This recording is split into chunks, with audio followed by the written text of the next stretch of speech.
안녕하세요. 그린빌 가족 여러분. 오늘 금요일 아침. 네, 오늘도 이렇게 매일 한 말씀으로 또 오늘 하루를 시작하는 모든 분들에게 우리 하나님의 말씀이 내 삶을 이렇게 조명하고 비추고 그래서 내 삶을 돌아보게끔 만들어주고 그 말씀을 통해서 하나님이 나에게 주시는 세미한 음성을 듣고 새로운 기회를 만들어갈 수 있는 축복이 있기를 간절히 기원합니다. 자, 오늘 저희는 예레미야 34장 우리 1절에서 7절의 말씀으로 함께 오늘 이 아침을 시작하도록 하겠습니다. 예레미야 34장 1절에서 7절의 말씀. 바벨론의 느부갓네살 왕과 그의 모든 군대와 그의 통치하에 있는 땅의 모든 나라와 모든 백성이 예루살렘과 그 모든 성읍을 칠 때에 말씀이 여호와께로부터 예레미야에게 임하여 이르시되 이스라엘의 하나님 여호와께서 이와 같이 말씀하시니라. 너는 가서 유다의 시드기야 왕에게 아뢰어 이르기를 여호와의 말씀에 보라, 내가 이 성을 바벨론 왕의 손에 넘기리니 그가 이 성을 불사를 것이라. 네가 그의 손에서 벗어나지 못하고 반드시 사로잡혀 그의 손에 넘겨져서 네 눈은 바벨론 왕의 눈을 볼 것이며 그의 입은 네 입을 마주대하여 말할 것이요 너는 바벨론으로 가리라. 그러나 유다의 시드기야 왕이여 여호와의 말씀을 들으라. 여호와께서 네게 대하여 이와 같이 말씀하시니라. 네가 칼에 죽지 아니하고 평안히 죽을 것이며 사람이 너보다 먼저 있는 네 조상들 곧 선왕들에게 분향하던 것 같이 네게 분향하며 너를 위하여 애통하기를 슬프다 주여 하리니 이는 내가 말하였습니다. 여호와의 말씀이니라 하시니라. 자, 예레미야가 이 모든 말씀을 예루살렘에서 유다의 시드기야 왕에게 아뢰니라. 그때 바벨론의 왕의 군대가 예루살렘과 유다의 남은 모든 성읍들을 쳤으니 곧 라기스와 아세가라 유다의 견고한 성읍 중에 이것들만 남았음이더라. 아멘. 네, 우리 그동안 위로와 또 희망의 메시지를 선포하던 예레미야가 오늘 말씀부터 다시 이스라엘을 향해서 아주 묵직하고 또 독한 돌직구를 날립니다. 물론 하나님의 명령에 의한 독설입니다. 자, 오늘 말씀에 등장하는 이 예레미야의 선포는 남유다의 마지막 왕 시드기야에게 향하고 있습니다. 예레미야의 이 말에는 거침이 없습니다. 개인이든 대중이든 일반인이든 왕이든 그의 독설은 가리지를 않습니다. 선포하라라고 하는 하나님의 명령에 그는 뭐 이것저것 눈치를 보지 않습니다.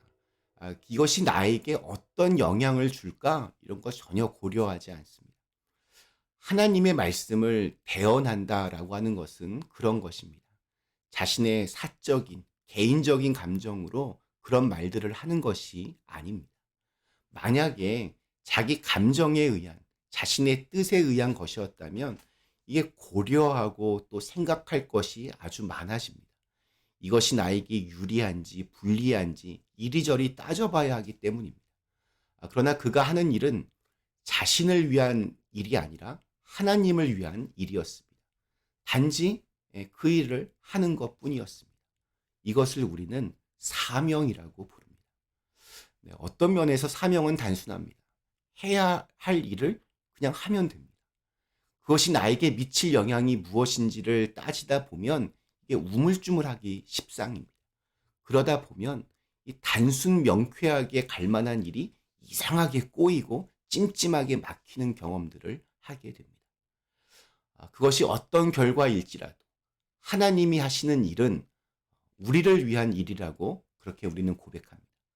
비록 욕을 먹고 비록 많은 사람들의 미움을 받게 될지라도 그것은 예레미야를 위한 명령이었고 또한 모든 이들을 위한 명령이었습니다.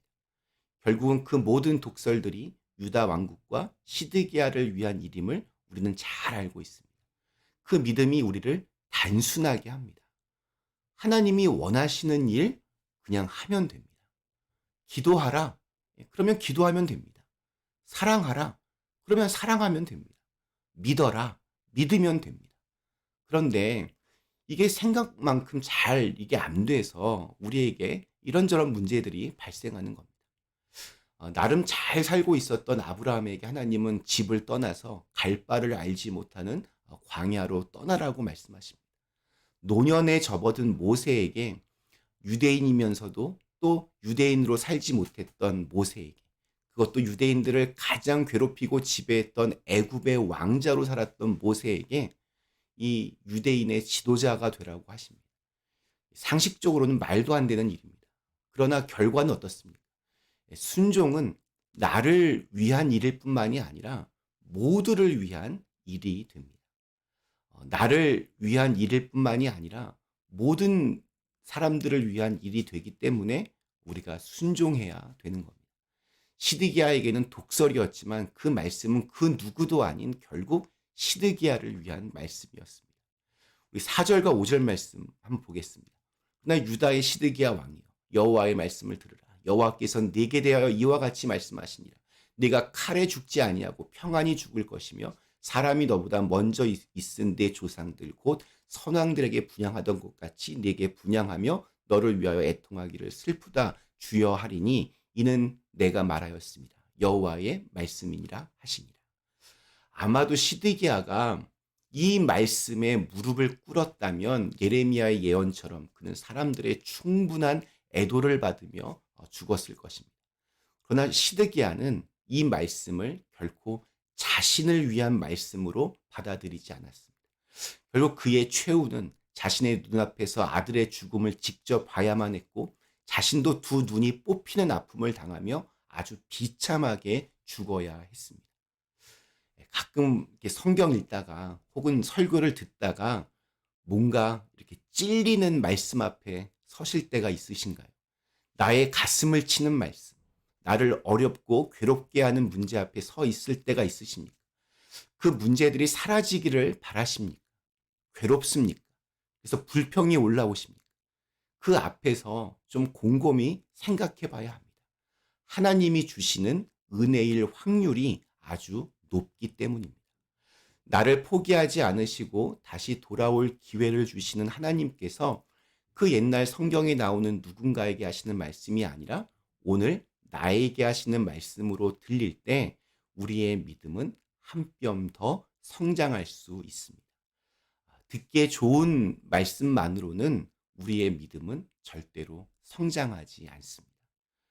위대한 믿음의 사람 다윗이 가장 빛났던 순간은 골리앗을 쓰러뜨렸을 때 혹은 왕이 되었을 때가 아니라 자신의 범죄를 지적했던 나단 선지자의 말에 진심으로 회개했을 때라고 저는 생각합니다. 그것이 사울과 다윗의 차이였고 수천 년이 지난 오늘날까지 우리가 다윗을 하나님 마음에 합한 사람이라고 존경하는 이유입니다. 남유다의 마지막 왕 시드기야는 하나님의 말씀에 귀를 기울이지 않았고 자신에게 남겨졌던 견고한 성읍들이 아직 몇 개 남아있다고 생각하면서 자신의 교만함을 끝내 버리지 않았습니다. 오늘 우리에게 주신 하루, 하나님의 말씀 앞에 내가 순종해야 할 것이 무엇인지를 깨닫고 또 그것을 그냥 할 수 있는 날이 되시기를 간절히 기원합니다. 잠시 함께 기도하시겠습니다. 전능하신 하나님, 오늘 저에게 주신 하루 하나님의 뜻을 헤아리고 또 하나님의 말씀 앞에 우리 자신을 잘 바로잡아서 하나님이 기뻐하실 만한 일들을 행할 수 있는 날이 되게 하여 주시옵소서. 예수님의 이름으로 간절히 기도드리옵나이다. 아멘.